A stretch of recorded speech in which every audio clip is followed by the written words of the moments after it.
നമ്മളെല്ലാവരും ഇത് അനുഭവിച്ചിട്ടുണ്ടാവും അല്ലേ? ഗംഭീരമായിട്ടൊരു പ്രോജക്റ്റ് തുടങ്ങുന്നു, പക്ഷെ കുറച്ചു കഴിയുമ്പോഴേക്കും അതെങ്ങോട്ടാ പോകുന്നതെന്ന് ഒരു പിടിയുമില്ലാതാവുന്നു. നല്ല അടിപൊളി പ്ലാനോടെ തുടങ്ങിയ പല കാര്യങ്ങളും എന്തുകൊണ്ടാവും ഇങ്ങനെ എങ്ങുമെത്താതെ പോകുന്നത്? ഇതിനൊരു കാരണമുണ്ട്. വരൂ, നമുക്ക് കാരണമൊന്ന് കണ്ടുപിടിക്കാം.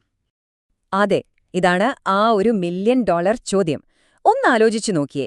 ലോകത്തിലെ ഏറ്റവും ബെസ്റ്റ് ടീം, കോടിക്കണക്കിന് രൂപയുടെ ഇൻവെസ്റ്റ്മെന്റ്, കിടിലൻ ആശയങ്ങൾ, ഇതെല്ലാം കയ്യിലുണ്ടായിട്ടും എന്തുകൊണ്ടാണ് പല പദ്ധതികളും അമ്പേ പരാജയപ്പെടുന്നത്?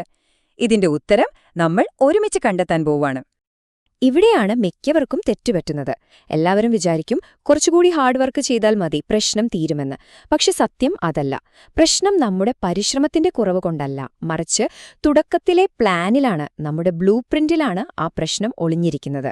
ഒന്ന് ആലോചിച്ചു നോക്കൂ, ഒരു കെട്ടിടത്തിന്റെ ബ്ലൂ പ്രിന്റ് ശരിയല്ലെങ്കിൽ പിന്നെ എത്ര നല്ല സിമന്റ് ഉപയോഗിച്ചിട്ട് എന്ത് കാര്യം? അത് നിലം പൊത്തും, അല്ലേ? അപ്പോ എന്താണ് ഈ ബ്ലൂ പ്രിന്റ്? നമുക്ക് നേരെ അതിന്റെ തുടക്കത്തിലേക്ക് പോകാം. അതായത് ഒരു പ്രോജക്റ്റ് ജനിക്കുന്ന ആ നിമിഷത്തിലേക്ക്, ഒരു ടൈം ട്രാവൽ പോലെ. അന്ന് വിജയമെന്ന് പറഞ്ഞപ്പോ നമ്മൾ ശരിക്കും എന്താണ് മനസ്സിൽ കണ്ടിരുന്നത്? അതൊന്ന് പൊടി തട്ടിയെടുക്കാം. ഏതൊരു മികച്ച പ്രോജക്റ്റും തുടങ്ങുന്നത് ഒരു വ്യക്തമായ പ്രശ്നത്തിൽ നിന്നാണ്. നമ്മൾ എന്ത് പ്രശ്നമാണ് പരിഹരിക്കാൻ ശ്രമിക്കുന്നത്? എന്തുകൊണ്ടാണ് ആ പ്രശ്നം അത്രയ്ക്ക് പ്രാധാന്യമുള്ളതാകുന്നത്? ഈ ചോദ്യങ്ങൾക്ക് ഒരു ക്രിസ്റ്റൽ ക്ലിയർ ഉത്തരം തുടക്കത്തിലുണ്ടായിരുന്നോ? മിക്കപ്പോഴും ആദ്യത്തെ പിഴവ് സംഭവിക്കുന്നത് ഇവിടെയാണ്. ഇത് വളരെ സിമ്പിളാണ്. വിഷൻ എന്ന് പറയുന്നത് നമ്മൾ എന്തിന് ഇത് ചെയ്യുന്നു എന്നതിന്റെ ഉത്തരമാണ്. അത് നമുക്കൊരു ദിശാബോധം തരും. എന്നാൽ ലക്ഷ്യങ്ങൾ അല്ലെങ്കിൽ ഗോൾസ് എന്ന് പറയുന്നത് നമ്മൾ എന്ത് നേടാൻ പോകുന്നു എന്നതിന്റെ ഉത്തരമാണ്. ആ യാത്രയിലെ ഓരോ സ്റ്റോപ്പുകൾ പോലെ. ദാ ഈ ടേബിളിലേക്കൊന്ന് നോക്കൂ. കണ്ടില്ലേ? ഇങ്ങനെയാണ് ലക്ഷ്യങ്ങൾ വേണ്ടത്. വളരെ വ്യക്തമായിരിക്കണം, അളക്കാൻ കഴിയണം, പിന്നെ എപ്പോൾ പൂർത്തിയാക്കുമെന്ന് ഒരു ഡെഡ്ലൈനും വേണം. ഉദാഹരണത്തിന് 12 മാസം കൊണ്ട് മാർക്കറ്റ് ഷെയർ 5% കൂട്ടണം. എന്ത്, എത്ര, എപ്പോൾ, എല്ലാം ക്ലിയറാണ്. സത്യസന്ധമായി പറഞ്ഞാൽ നിങ്ങളുടെ പ്രോജക്റ്റിന്റെ തുടക്കത്തിൽ ഇത്രയും ക്ലാരിറ്റി ഉണ്ടായിരുന്നോ? ഇല്ലെങ്കിൽ വിഷമിക്കേണ്ട, മിക്ക പ്രോജക്റ്റുകളുടെയും അവസ്ഥ ഇതുതന്നെയാണ്. ഓക്കെ, ഇനിയാണ് കഥയിലെ ഏറ്റവും ഇൻട്രസ്റ്റിംഗ് ഭാഗം വരുന്നത്. കാരണം ഇവിടെയാണ് നമ്മുടെ ബ്ലൂ പ്രിന്റുകളിൽ ആരും കാണാത്ത ചെറിയ വിള്ളലുകൾ രൂപപ്പെടുന്നത്. നമ്മൾ പോലും അറിയാതെ നമ്മൾ വിശ്വസിക്കുന്ന ചില കാര്യങ്ങൾ, നമ്മുടെ അനുമാനങ്ങൾ. ഈ ലിസ്റ്റൊന്ന് നോക്കൂ. കസ്റ്റമേഴ്സ് ഇന്ന രീതിയിലേ പെരുമാറൂ, ടെക്നോളജി ഇങ്ങനെ തന്നെ നിൽക്കും, നമ്മുടെ ടീമിനിത് ചെയ്യാനൊരു ബുദ്ധിമുട്ടുമില്ല എന്നൊക്കെ നമ്മളങ്ങ് ഉറപ്പിക്കും. ഇതൊരു പ്രത്യേകതരം കണ്ണട വെച്ച് ലോകത്തെ കാണുന്നതുപോലെയാണ്. പ്രശ്നം എന്താണെന്ന് വെച്ചാൽ ആ കണ്ണടയുടെ പവർ തെറ്റാണെങ്കിൽ പിന്നെ കാണുന്നതെല്ലാം തെറ്റായിരിക്കും, അല്ലേ?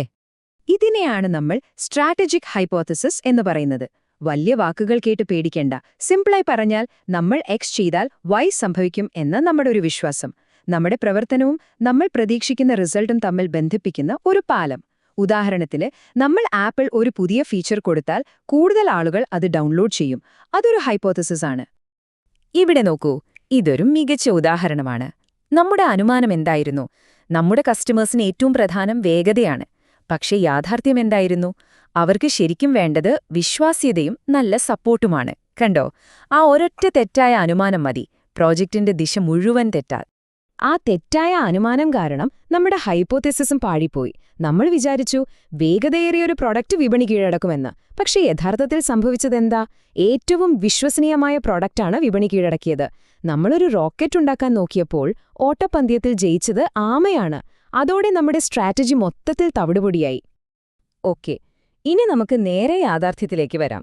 നമ്മുടെ തുടക്കത്തിലെ ആ ബ്ലൂ പ്രിന്റും ഇന്ന് നമ്മൾ നിൽക്കുന്ന അവസ്ഥയും തമ്മിൽ ഒന്ന് താരതമ്യം ചെയ്തു നോക്കാം.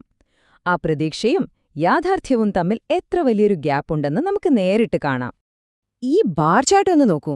നമ്മൾ പ്രവചിച്ചത് 37.5 കോടി രൂപയുടെ വരുമാനമാണ്. എന്നാൽ ശരിക്കും കിട്ടിയതോ വെറും 15.7 കോടി. അതായത് നമ്മൾ പ്രതീക്ഷിച്ചതിന്റെ പകുതിയിൽ താഴെ മാത്രം. ഇത് ചെറിയൊരു വ്യത്യാസമല്ല, വളരെ വലിയൊരു വിടവാണ്. ഈ കണക്ക് കാണുമ്പോൾ തന്നെ നമുക്ക് മനസ്സിലാവും എവിടെയോ കാര്യമായി പിഴച്ചിട്ടുണ്ടെന്ന്. അപ്പോ ഇവിടെയാണ് നമ്മൾ ഈ ഒരു പ്രധാനപ്പെട്ട ചോദ്യം സ്വയം ചോദിക്കേണ്ടത്. നമ്മൾ ആദ്യം വെച്ച ലക്ഷ്യം വ്യക്തവും അളക്കാൻ പറ്റുന്നതും കമ്പനിയുടെ വലിയ ലക്ഷ്യങ്ങളുമായി ചേർന്നു പോകുന്നതുമായിരുന്നോ, അതോ നമ്മുടെ അടിത്തറയ്ക്ക് തന്നെ പ്രശ്നമുണ്ടായിരുന്നോ? ഇതൊന്ന് ആഴത്തിൽ ചിന്തിക്കേണ്ട കാര്യമാണല്ലേ?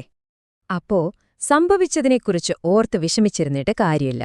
അല്ലെങ്കിൽ ഇന്നയാളുടെ തെറ്റാണ് അയാളുടെ തെറ്റാണെന്ന് പറഞ്ഞ് വിരൽ ചൂണ്ടിയിട്ടും കാര്യമില്ല.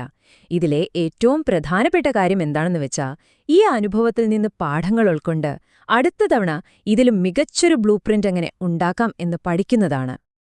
നിങ്ങൾക്കിത് സ്വന്തമായി ചെയ്യാൻ കഴിയുന്ന വളരെ സിമ്പിളായ 3 സ്റ്റെപ്പുകളാണിവ. ഒന്നാമത്തേത്, നിങ്ങളുടെ ആ പഴയ ബ്ലൂപ്രിന്റ് ഒന്ന് പൊടി തട്ടിയെടുക്കുക. തുടക്കത്തിൽ എന്തായിരുന്നു നിങ്ങളുടെ പ്ലാൻ? രണ്ടാമത്തേത്, ആ പ്ലാനിന് പിന്നിലുള്ള നിങ്ങളുടെ അനുമാനങ്ങളെ ഓരോന്നായി ചോദ്യം ചെയ്യുക, ശരിക്കും ഒരു കുറ്റാന്വേഷകനെ പോലെ. മൂന്നാമത്തേത്, പ്രതീക്ഷിച്ചതും കിട്ടിയതും തമ്മിലുള്ള വ്യത്യാസം സത്യസന്ധമായി ഒന്നളന്നു നോക്കുക. ഒരു കാര്യം ഓർക്കണം, നമ്മളിവിടെ ചെയ്യുന്നത് ഒരു പോസ്റ്റ്മോർട്ടം അല്ല.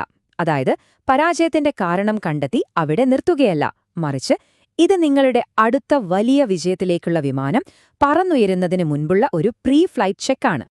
അപ്പോ പോകുന്നതിനു മുൻപ് നിങ്ങൾക്കുള്ളൊരു ചോദ്യം ഇതാണ്: നിങ്ങൾ ഇപ്പോൾ വർക്ക് ചെയ്തുകൊണ്ടിരിക്കുന്ന പ്രോജക്റ്റിൽ നാളെ നിങ്ങൾ ചോദ്യം ചെയ്യാൻ പോകുന്ന ആ ഒരൊറ്റ അനുമാനം ഏതാണ്?